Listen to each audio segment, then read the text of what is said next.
अस्सलामुअलैकुम मेरे प्यारे दोस्तों, उम्मीद है सब दोस्त खैर खैरियत से होंगे। अल्लाह पाक आप सबको अपने हिफ्ज़ व अमान में रखे। विलेज कुकिंग बाय खान की किचन में मैं आप सबको खुशामदीद कहता हूँ। आज हम बनाने जा रहे हैं गोश्त कोरमा रेसिपी। बनाना बहुत ही आसान है और बहुत ही मज़े की बनती है। तो चलिए दोस्तों, बिना वक्त ज़ाया किए हुए अल्लाह पाक का नाम लेकर इस मज़ेदार सी रेसिपी को बनाना शुरू करते हैं।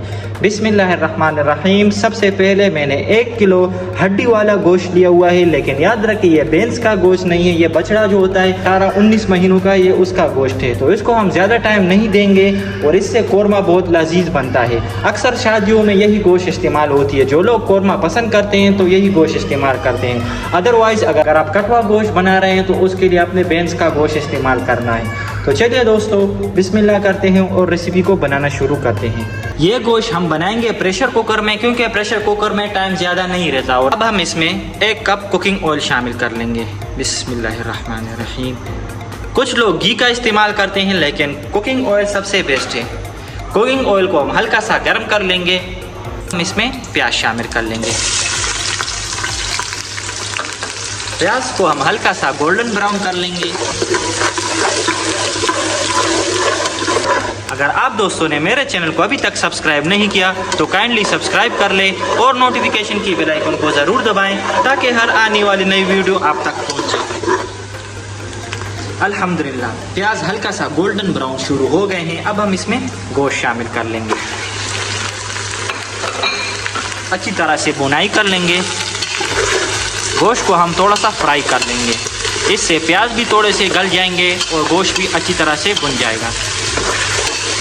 अल्हम्दुलिल्लाह, देखिए गोश्त हल्का सा फ्राई हो गया है। अल्हम्दुलिल्लाह,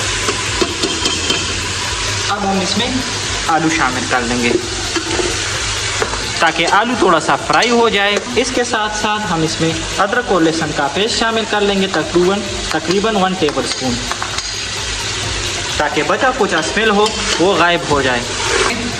टमाटर शामिल कर लेंगे और इसके साथ साथ हम इसमें मसाला शामिल कर लेंगे। मसाले में सबसे पहले मैंने 1/2 टेबल स्पून हल्दी ली हुई है, ये शामिल कर लेंगे। 2 टेबल स्पून हम इसमें कोरमा मसाला शामिल कर लेंगे, शान वाला। इसके अलावा हम इसमें हस्बी ज़रूरत नमक शामिल कर लेंगे और अच्छी तरह से भुनाई करेंगे। बाकी मसाला हम इसमें शामिल नहीं करेंगे।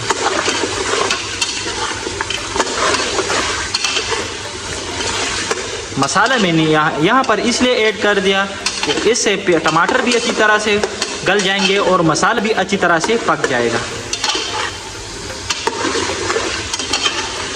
ये देखिए अल्हम्दुलिल्लाह किस तरह से टमाटर भी अच्छी तरह से गल गए हैं माशाल्लाह।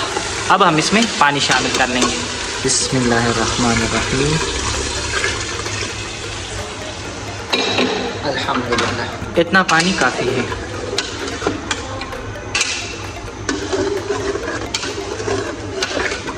प्रेशर कुकर के ऊपर सर रख देंगे और तकरीबन हम इसको 18 मिनट के लिए पकाएंगे। ज़्यादा देर हमने नहीं पकाना। इस तरह पत्तों को हम बांध देते हैं तो पत्ते ज़ाया भी नहीं होते और माशाल्लाह बकरी बहुत शौक से खा रही है। देखिए माशाल्लाह माशाल्लाह। कमेंट सेक्शन में ज़रूर बोले दो। बिस्मिल्लाहिर्रहमानिर्रहीम। ये देखिए माशाल्लाह फाइनल लुक में माशाल्लाह माशाल्लाह माशाल्लाह। गोश्त को देखिए माशाल्लाह, ये देखिए माशाल्लाह। तो दोस्तों, ये थी आज की हमारी रेसिपी। उम्मीद करता हूँ आप सब दोस्तों को पसंद आई होगी। अगर पसंद आई है तो प्लीज़ लाइक करें, शेयर करें और सब्सक्राइब करें। अब दीजिए मुझे इजाज़त, मिलते हैं नेक्स्ट वीडियो में। अपने दुआ में याद रखिएगा। आपका दोस्त मोहम्मद उसामा। अल्लाह हाफिज़।